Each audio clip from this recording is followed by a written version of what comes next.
What? What? What the hell is this? Harumph. I didn't get a harumph out of that guy. Give the governor harumph. Harumph! You watch your ass.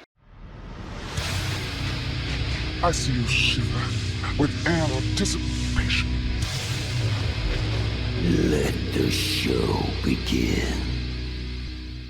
Hey everybody, this is David Heretic coming at you with another edition of Reactions, Reviews, and Rants.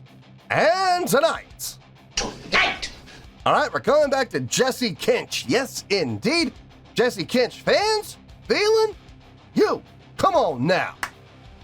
Here we go. Before we go any further, for those of you who are feeling inclined to doing all the clicks and the likes and the bibbity-boobity bop, do me a favor, before you do all that stuff, please watch the whole video first, okay? Give me a chance to actually earn those clicks and likes. Now, after the video's done, if you still feel like doing all those clicks and likes, then by all means, feel free to click away. This comes as a request from Christy Rocks, R-A-W-K-S, yeah, Rocks.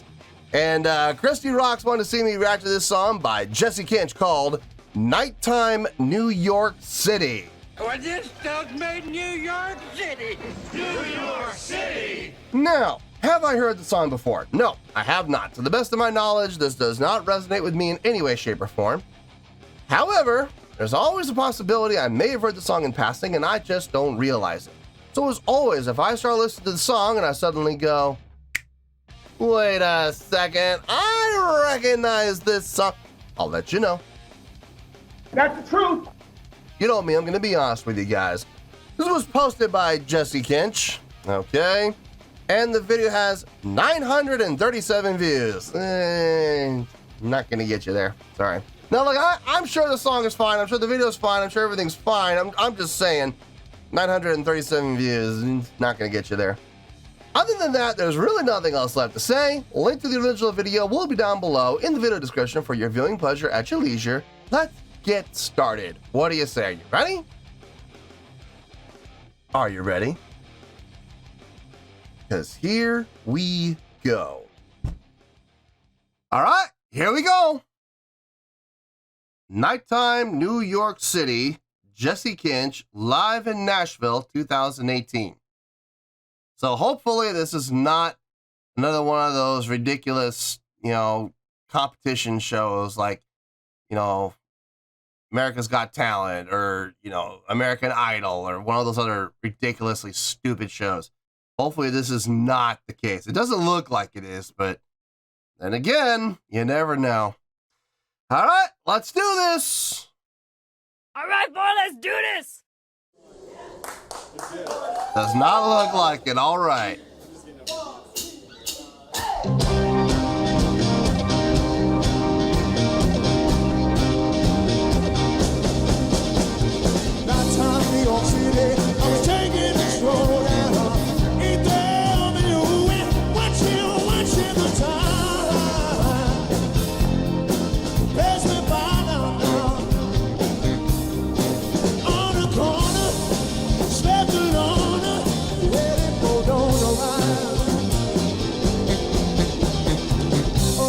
Nice bass line of Dawkins.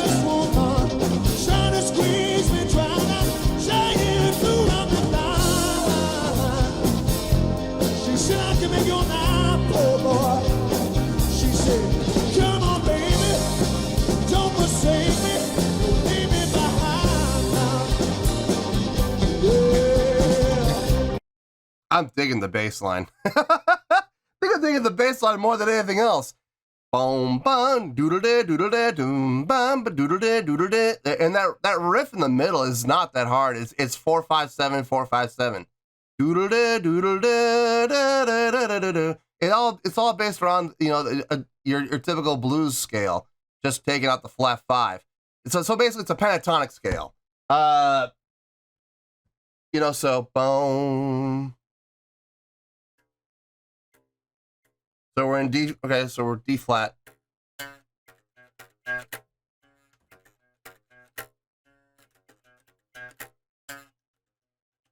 it's easy. Super easy. But it's very effective, isn't it? It sounds good and it grabs your attention. And the reason it grabs your attention is because of that lead. It's all because of that 7. 4, 5, 7, 4, 5, 7. Where's that 7 going to go? You know, is it going to go and resolve to the 8? That's what grabs your attention. It's that 7 more than anything else. That's why I love pentatonic scales, man. I really do. Really gets the attention. Doesn't matter who plays it. It could be a piano, could be a guitar, could be a bass, it could be a trumpet. I mean, it doesn't really matter what it is. You'll hear that 4, 5, 7 because we're instinctually listening for that resolution of 4, 5, 7, 8. That's very natural. So when we don't get it, though, you know, 4, 5, 7, 4, 5, 7, down to the root. Sort of. It still resolves. It just didn't resolve the way you thought it was going to because it's ascending. 4, 5, 7, 8 is where it should feel like it should go. But instead of 8, we get the 1. It's such a great lick. It really is. It's so effective. I dig it. I really dig it. Let's keep going here.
Nice little quartet. It sounds good, man. The balance from all 4 instruments sounds really good. You can hear all 4 instruments clearly, especially the bass, which I'm really shocked about. But you can hear every instrument clearly without anybody burying or overtaking anybody else, which is great mixing from the board and from FOH. Really nice job on everyone's part. Keyboard doing a great job of filling out the sound. Really digging that. Not really showcasing a whole lot of, you know, ability as far as, you know, what he's able to do is, you know, when it comes to like, you know, soloing and stuff like that, but doing a really great job of filling out the sound.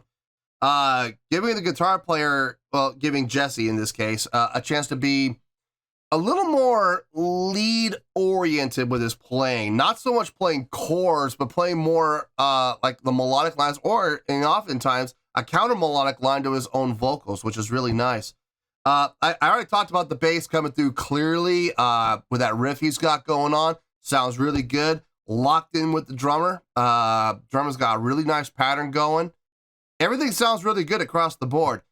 Jesse's vocals, man. I know I didn't talk a whole lot about his vocals in the last reaction I did to Jesse because I was so put off by I don't even care what the name of the show was that he was on. I don't give 2 whits about what show that was. It just felt like the show was overly produced and it really kind of they put so much stock into the spectacle of his performance that I personally feel like his performance got overshadowed by the production, and that was a real shame.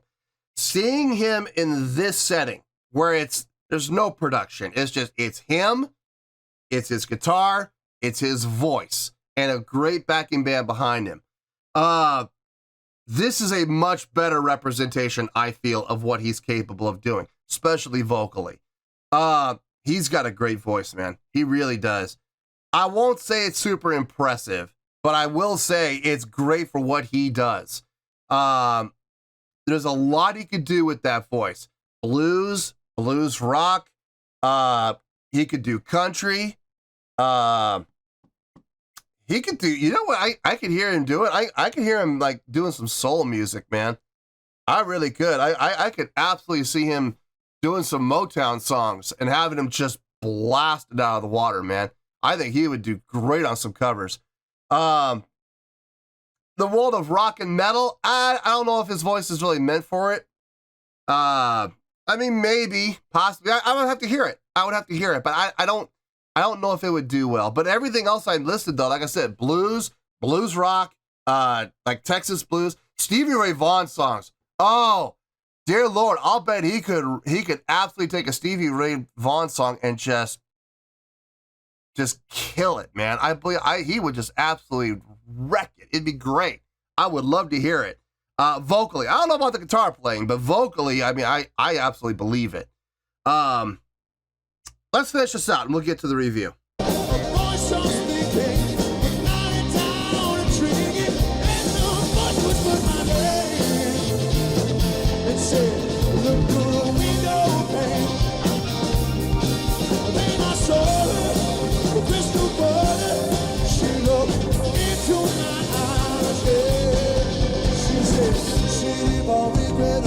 Yeah, bring it down. Nice.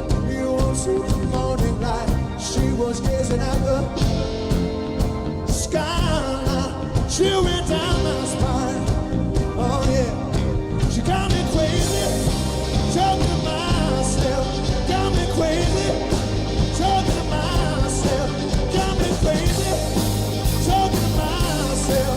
Got me crazy. 6 to the 5.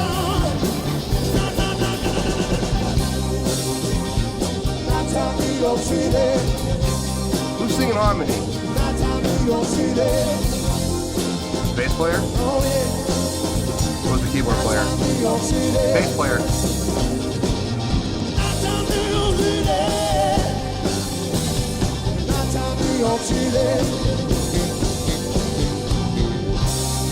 Nice.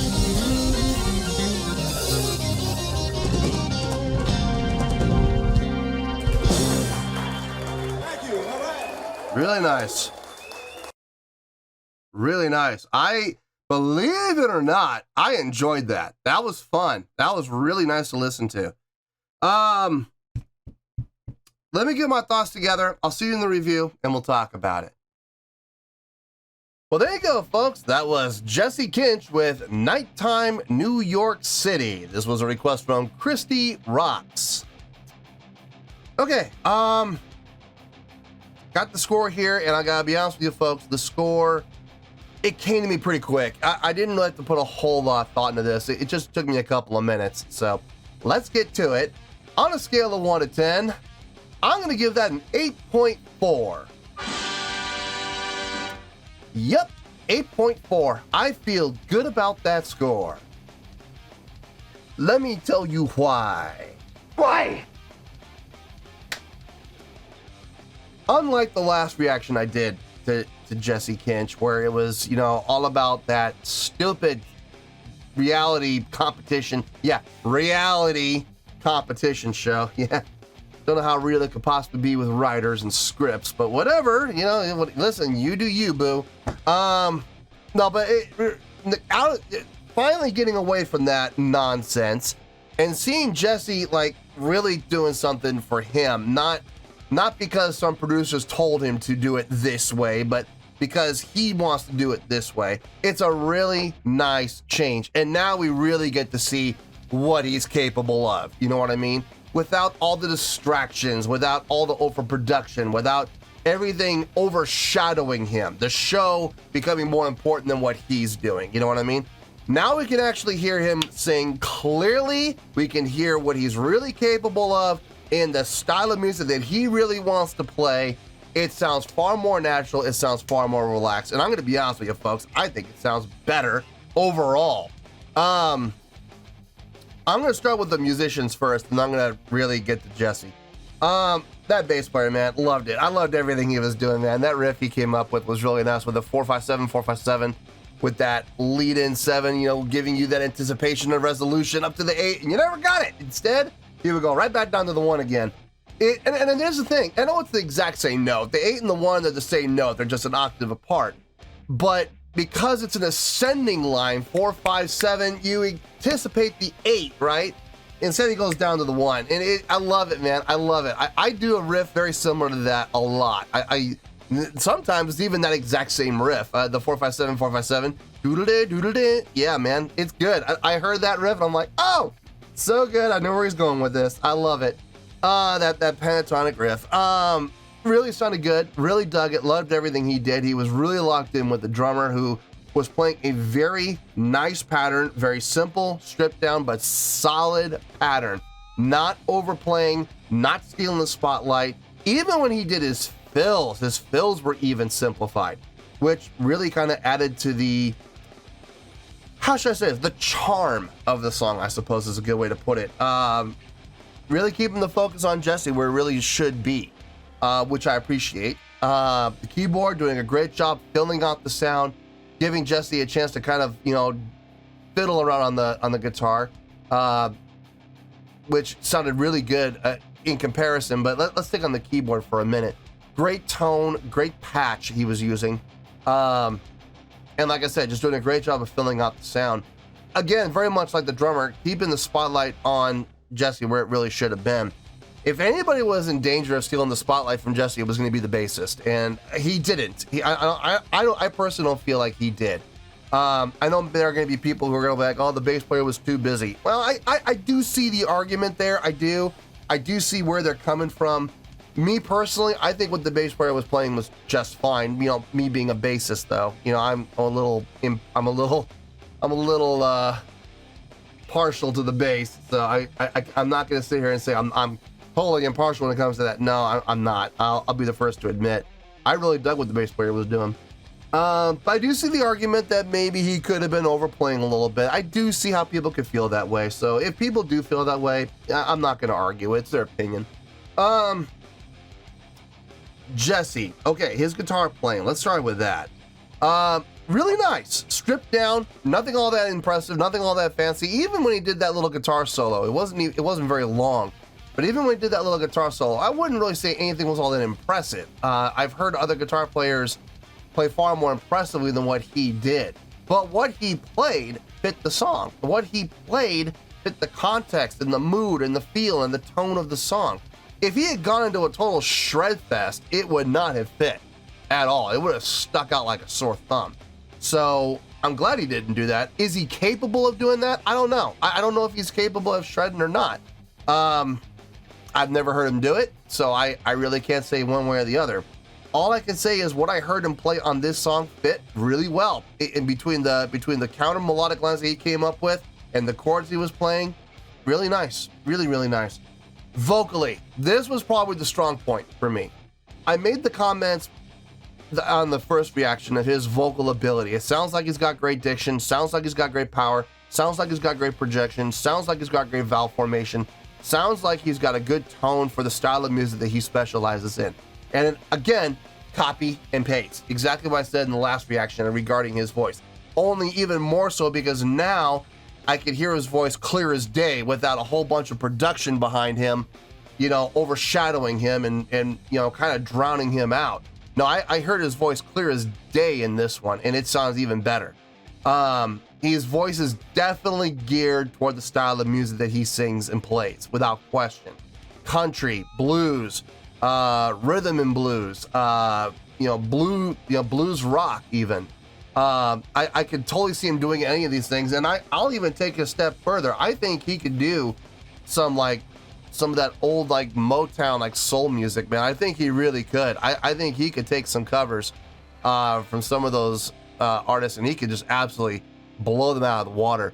And I wouldn't even mind, I'll be honest with you, I wouldn't mind hearing him do a couple of Stevie Ray Vaughan songs. I think vocally he would kill it. I think he would absolutely destroy it, man. And I mean that in a good way. As far as playing goes, I don't know. I don't know if his guitar playing chops are up to par with what Stevie Ray Vaughan did, but I mean, I know vocally, I think he would just knock it out of the park. No, I really enjoyed listening to this. This was a fun tune to listen to. Fun song. I don't think it'll ever go on any playlist, but I don't hate it. And I actually, like I said, I believe it or not, I enjoyed this. I really did. And if I ever get a chance to, like, if I'm ever working or whatnot and this comes on, I ain't gonna change the channel and I ain't gonna skip forward. I will gladly listen to this again. I might even go looking for it. You know, if the mood strikes me, I might go looking for it. So 8.4, I feel good with that score. It's a great score, and that is where we're gonna stay. So 8.4, final score, I have spoken. Well, that's gonna do it for this edition of Reactions, Reviews, and Rants. Hope you all enjoyed the show. Hopefully I was able to entertain you. If I was able to put a smile on your face and brighten your day, I did my job, and I'm so glad I could do it. If you guys feel like joining the fan base, go ahead and click on that button down there. If you guys want to like the video, go ahead and like the video. If you guys want to ring the bell, go ahead and ring the bell. It honestly doesn't make any difference at all to me, but if you guys feel like doing these things, then by all means, feel free to do so. Well, that's going to do it for tonight, folks. Thank you very much for watching, and as always, this is David Heretic signing off, reminding you to stay fabulous and support each other. Later. Peace.